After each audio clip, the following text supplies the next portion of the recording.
dibuat dalam rangka penyusunan dokumen pernyataan diri dosen dalam unjuk kerja Tridharma Perguruan Tinggi bidang pengajaran.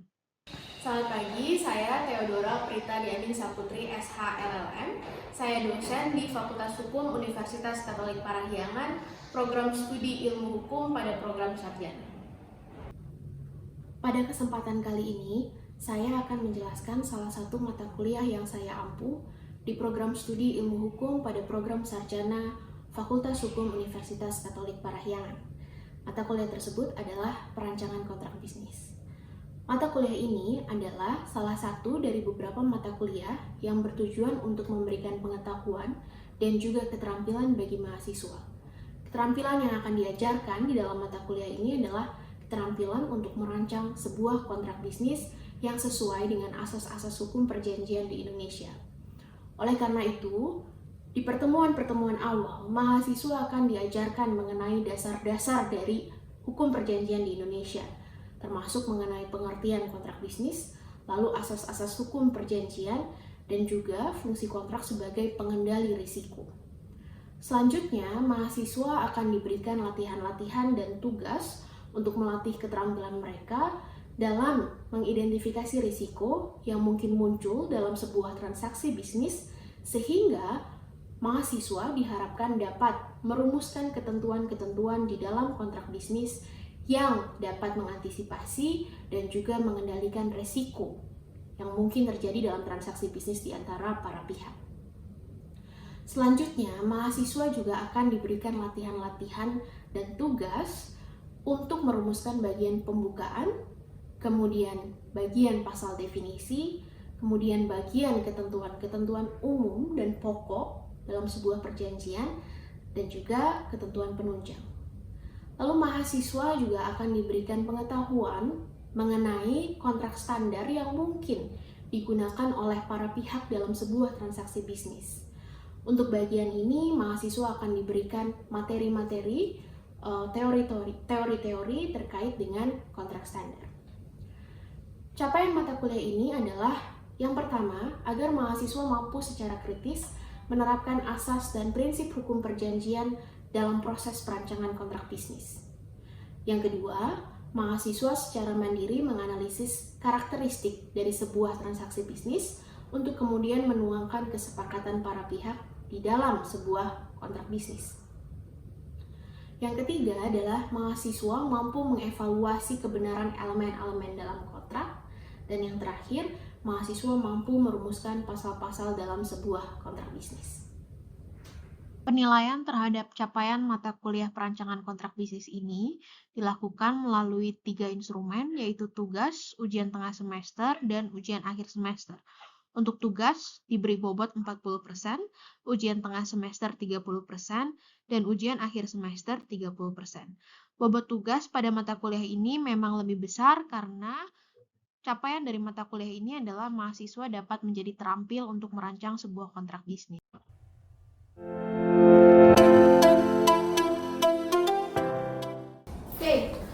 Kita melanjutkan perkuliahan minggu lalu ya. Jadi minggu lalu kita sudah selesai membahas boilerplates. Boilerplates adalah klausula-klausula yang pada umumnya diatur secara sama di dalam kontrak-kontrak bisnis. Nah, sekarang kita akan membahas mengenai kontrak standar atau persyaratan standar.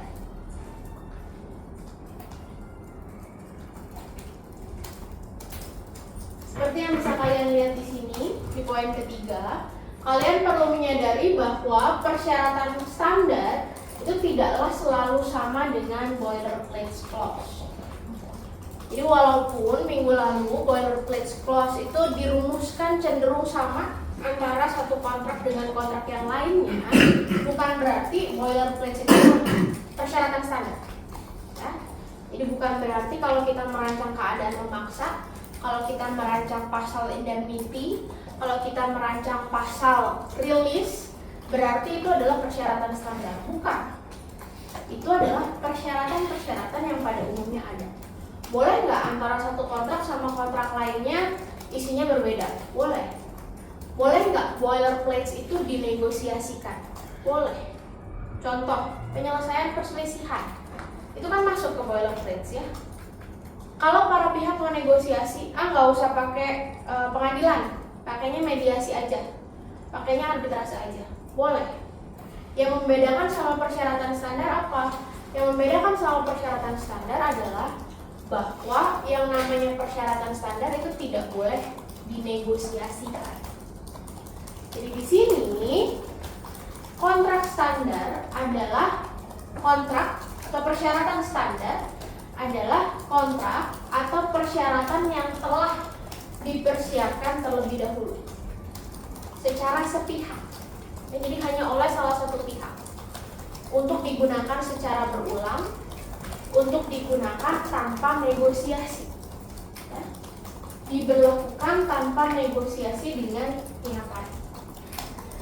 Kalian pasti sudah pernah mengenal apa yang namanya klausula baku, ya. Tapi kemudian yang sering terjadi konteksnya kalau berbicara klausula baku adalah perjanjian antara pelaku usaha dengan konsumen. Nah di sini karena ini adalah mata kuliah perancangan kontrak bisnis, kita nggak akan terlalu dalam ke klausula baku yang dengan konsumen. Walaupun nanti di slide akhir itu juga ada pembatasannya kalau mau bikin klausula baku, itu salah satunya jangan membuat klausula yang mengalihkan tanggung jawab, gitu ya. Itu kan identik dengan apa yang diatur di Undang-Undang Perlindungan Konsumen. Tapi secara umum kita akan melihat bagaimana cara merancang kontrak standar bagi pelaku usaha untuk digunakan berulang kali dengan pelaku usaha lainnya tanpa negosiasi. Jadi sekali lagi, kontrak atau persyaratan standar itu beda dengan boilerplate. Kontrak atau persyaratan standar kuncinya adalah tidak dinegosiasikan. Jadi tidak bisa dinegosiasikan, ya. Bagaimana cara merumuskan, menyajikan persyaratan standar atau kontrak standar? Yang pertama, bisa disatukan di dalam sebuah dokumen kontrak. Jadi dokumennya hanya satu, kontrak yang isinya ada pasal yang dinegosiasikan dan ada pasal yang tidak dinegosiasikan. Ya, misalnya terkait dengan tata cara pembayaran dari penjual, dari pemberi jasa, gitu ya. Mereka melampirkan persyaratan tata cara pembayaran. Tata cara pembayaran itu tidak bisa dinegosiasikan. Jadi kalau disebut ada DP 30%, ya DP-nya 30%. Nggak boleh negosiasi jadi 20%. Nah itu sebetulnya adalah persyaratan standar. Karena nggak boleh dinegosiasikan. Letaknya bisa di dalam kontraknya. Jadi misalnya di pasal 4 tata cara pembayaran, ini nggak bisa diubah. Itu adalah persyaratan standar yang terkandung di dalam kontrak utama. Ya, jadi di sini bisa dirumuskan dalam kontrak utama yang dinegosiasikan, tapi beberapa persyaratannya adalah persyaratan standar atau tidak bisa dinegosiasikan. Atau bisa juga sebagai dokumen terpisah yang dirumuskan secara tersendiri terlepas dari kontrak utamanya. Contohnya, mungkin kalian pernah melihat atau pernah menemukan ada kontrak yang isinya ada syarat dan ketentuan umum, ya. Jadi di depannya perjanjian, misalnya perjanjian pinjam meminjam, isinya mungkin cuma 5 halaman tentang berapa jumlah pinjamannya, bagaimana cara pembayarannya, cicilannya, jadwalnya seperti apa. Tapi terus di salah satu bagian di kontrak itu ditulis, kontrak ini tunduk juga pada syarat dan ketentuan umum pemberian pinjaman dari Bank X. Nah itu adalah persyaratan standar yang dirumuskan dalam dokumen terpisah secara tersendiri terlepas dari kontrak utamanya. Atau bisa juga dalam formulir-formulir kontrak yang sudah tercetak atau sebagai persyaratan yang dibuat secara terpisah. Yang paling mudah sebetulnya contohnya kalau kalian melihat purchase order, faktur tagihan. Isinya kan biasanya formulir, ya, hanya menyebutkan tanggal purchase ordernya, nomor purchase ordernya, unit yang di request, gitu ya, unit yang diminta.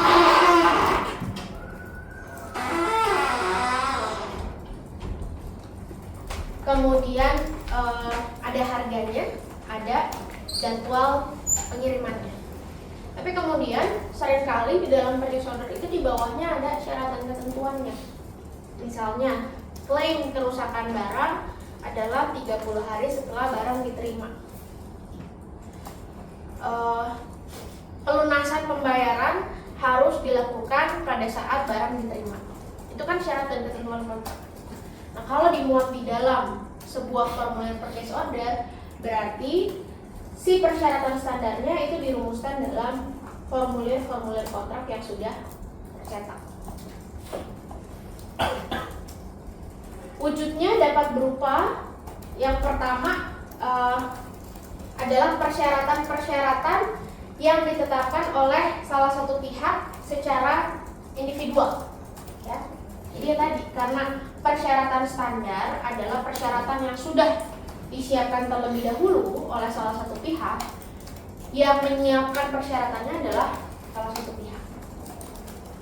Bisa juga oleh asosiasi tertentu. Contohnya, ada asosiasi yang memang tugasnya adalah melihat praktek-praktek transaksi pinjam meminjam internasional, transaksi pembiayaan internasional. Namanya Asia Pacific Loan Market Association. Namanya juga Loan Market Association. Jadi asosiasi ini tugasnya adalah lihat transaksi-transaksi pembiayaan internasional, itu bagaimana prakteknya, kemudian mereka merumuskannya dalam kontrak. Jadi mereka bikin yang namanya perjanjian pinjaman, perjanjian pembiayaan internasional. Dari pasal 1 definisi sampai kemudian pasal terakhir penutup, itu mereka sudah buat pasal-pasal. Pasal-pasal yang ada di situ biasanya kalau mau digunakan ya harus digunakan apa adanya.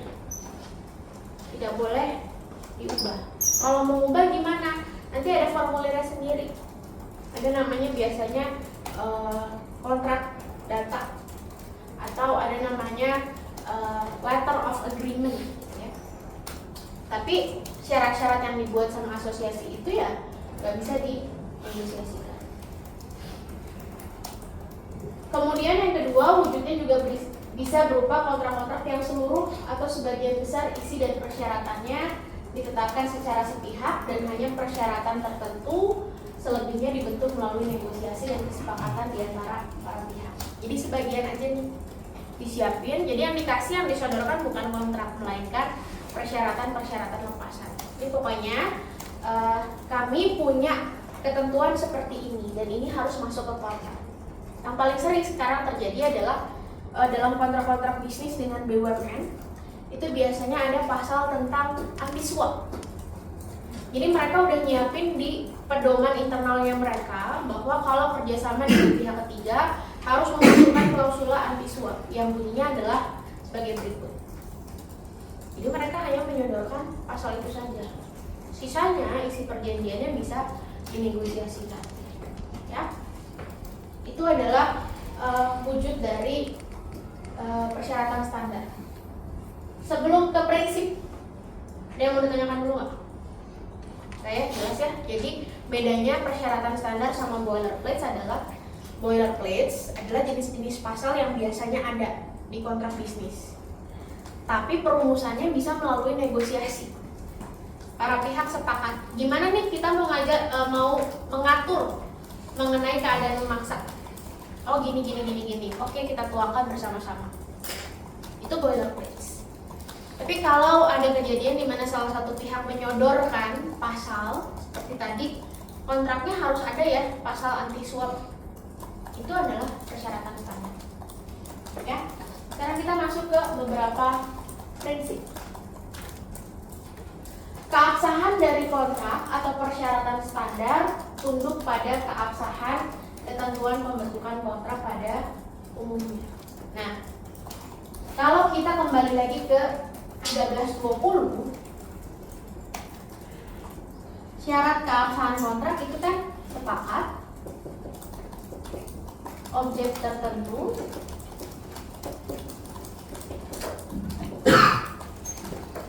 kemudian di sini lengkap, terus terakhir adalah kausa yang halal.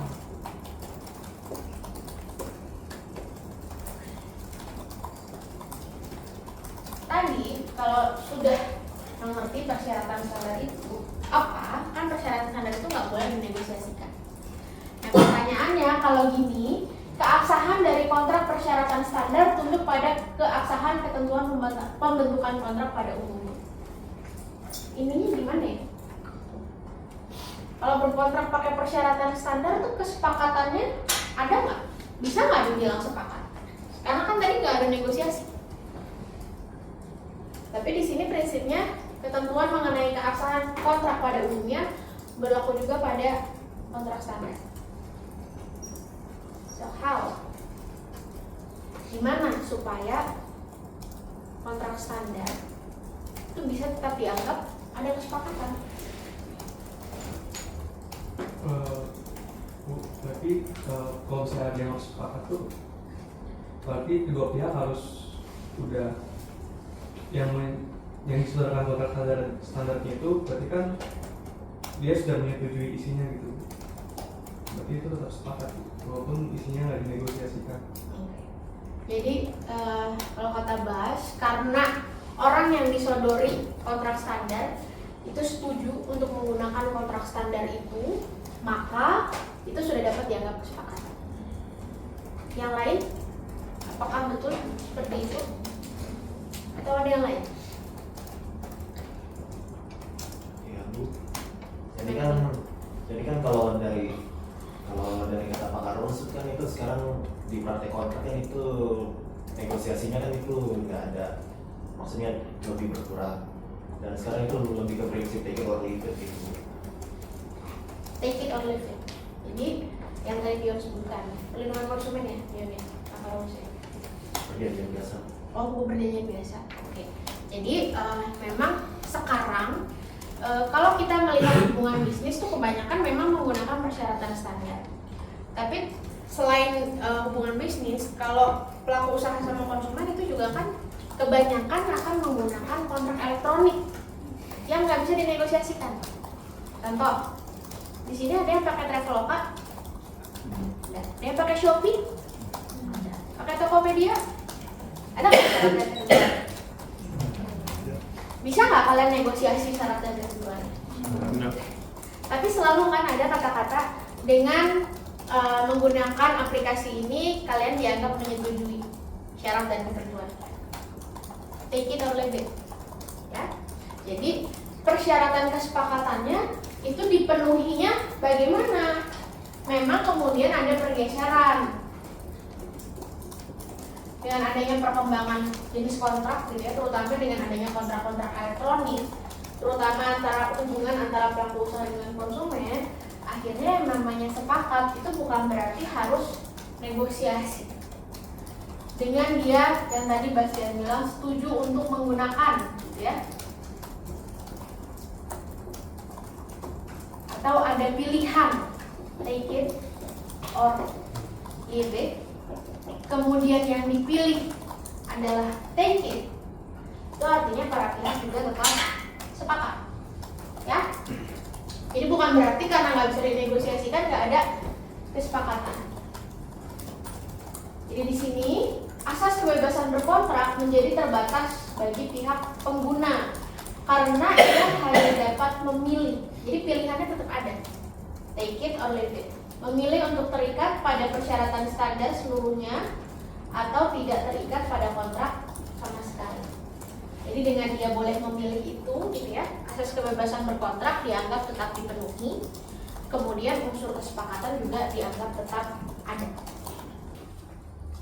Asas lainnya lagi masih yang melindungi pengguna karena pilihannya dia cuma dua, take it or leave it, adalah kalau ada pertentangan antara persyaratan standar dan non standar, persyaratan yang tidak bisa dinegosiasikan dengan persyaratan yang dinegosiasikan, maka yang berlaku adalah persyaratan yang dinegosiasikan.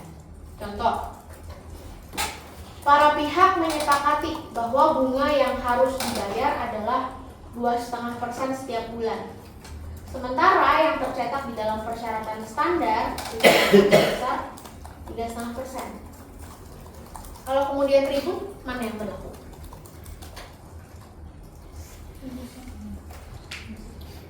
2,5%. Kenapa 2,5%? Karena 95% ada di persyaratan standar. Kalau ada pertentangan antara persyaratan standar sama persyaratan yang dinegosiasikan, yang berlaku adalah hasil negosiasi. Ya. Asas lainnya adalah kontra preferentem. Ada yang masih ingat asas kontra preferentem apa? Di perjanjian harusnya diajarkan di bagian penafsiran. Asas kontra preferentem. Perlawanan dari makna yang diinginkan rumus. Kontra preferentem itu harus berlawanan dengan yang diinginkan atau dikehendaki rumus. Makasih Dion. Jadi di sini dalam hal timbulnya perbedaan penafsiran antara pihak rumus dan pihak pengguna kontrak, maka penafsiran harus terlebih dahulu dilakukan dengan memberi makna yang bertentangan dari makna yang dikehendaki pihak pembuat. Jadi kalau misalnya nih ada klausula yang nggak jelas, kemudian si pihak perumus yang bilang enggak, maksud klausula itu adalah seperti ini, hakim itu tidak boleh menggunakan penafsirannya si pihak perumus. Justru yang harus digunakan adalah penafsiran dari pihak lawannya. Kenapa? Karena tadi pilihannya si pengguna itu hanya take it or leave it. Sudah dibatasi kebebasannya untuk berkontrak. Ketika ditafsirkan ya harus bertentangan dengan makna yang dikehendaki oleh pihak pembuat. Jadi harus untuk kepentingannya pihak pengguna. Ada yang mau ditanyakan dulu untuk kontra preferentem? Ada ya?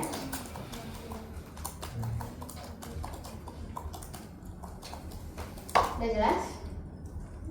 Contoh, oke. Kalau belum jelas, tanya dong. Contoh, ada perjanjian yang bilang bahwa perjanjian ini tidak boleh diubah kecuali dengan persetujuan para pihak yang dituangkan dalam bentuk tertulis. Ya. Artinya perubahan perjanjian itu harus dalam bentuk tertulis. Di bagian lain masih di persyaratan standar, nggak bisa dinegosiasikan juga.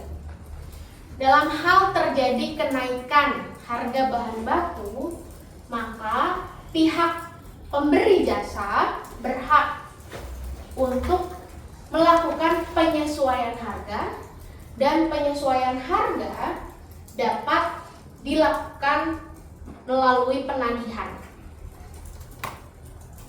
Ada perbedaan. Ya. Jadi pertama pasalnya bilang bahwa perubahan kontrak artinya termasuk harga kan harus melalui dokumen tertulis. Di pasal berikutnya bilang bahwa harga boleh disesuaikan cukup dengan invoice-nya, tagihannya. Sekarang ada sengketa. Orang yang bikin kontrak bilang, maksudnya dokumen tertulis adalah amandemen kontrak. Kalau nggak ada amandemen ya saya nggak mau bayar. Pihak pemberi jasa bilang, loh, tagihan juga tertulis. Berarti boleh dong. Dan saya kan punya hak untuk menyesuaikan kalau ada kenaikan harga bahan baku. Hakim harus menilai penafsiran mana yang dipakai. Penafsirannya si pembuatkah yang bilang bahwa enggak, perubahan tertulis itu artinya harus amandemen, atau penafsirannya si pengguna kontrak. Pengguna kontrak preferentem. Artinya tagihan yang dibuat secara tertulis itu sudah mencukupi persyaratan perubahan kontrak. Ya, jadi ketika ada perbedaan penafsiran, syaratnya nggak jelas. Artinya kalau nggak jelas harus ditafsirkan. Ada perbedaan penafsiran. Pihak perumus sama pihak pengguna nafsirinnya beda. Berdasarkan kontra preferentem yang digunakan adalah penafsirannya pihak pengguna. Jadi harus bertentangan dengan makna yang dikehendaki pihak perumus atau pihak pembuat. Jelas? Itu untuk materi persyaratan standar dan bedanya dengan boilerplate. Ada yang mau ditanyakan dulu sampai sini? Gak ada? Jelas? Kalau nggak ada, berarti sebetulnya materi untuk UAS sampai hari ini persyaratan standar. Tapi kita masih ada kuliah tamu hari Sabtu nanti yang melanjutkan kuliah tamu yang sebelumnya. Yang akan dibahas adalah boilerplates. Ya, jadi kalian tinggal menyiapkan saja sebetulnya materi-materi tentang boilerplates. Kuliah tamunya harusnya sudah diumumkan di student portal tanggal 8 jam 4 sampai jam setengah 6 sore. Ya, jadi tolong hadir kalau misalnya bisa ada pertanyaan gitu ya. Kalian baca buku, kalian ada yang nggak. Pemberian latihan dan tugas untuk mata kuliah perancangan kontrak bisnis dilakukan dengan memberikan kasus-kasus di dalam kelas di mana mahasiswa akan berlatih untuk memperbaiki kontrak yang sudah ada atau merancang bagian-bagian yang seharusnya diperbaiki. Sebagai contoh, di sini mahasiswa diberikan latihan untuk memperbaiki bagian pembukaan dari sebuah kontrak. Jadi diberikan contoh dari pembukaan kontrak, kemudian mahasiswa diminta untuk menganalisis, mengevaluasi, lalu juga melakukan perbaikan terhadap bagian pembukaan kontrak. Selain itu, mahasiswa juga akan diberikan tugas untuk merancang bagian-bagian dari kontrak bisnis. Demikianlah gambaran umum dari mata kuliah perancangan kontrak bisnis yang diberikan di program studi ilmu hukum pada program sarjana Fakultas Hukum Universitas Katolik Parahyangan.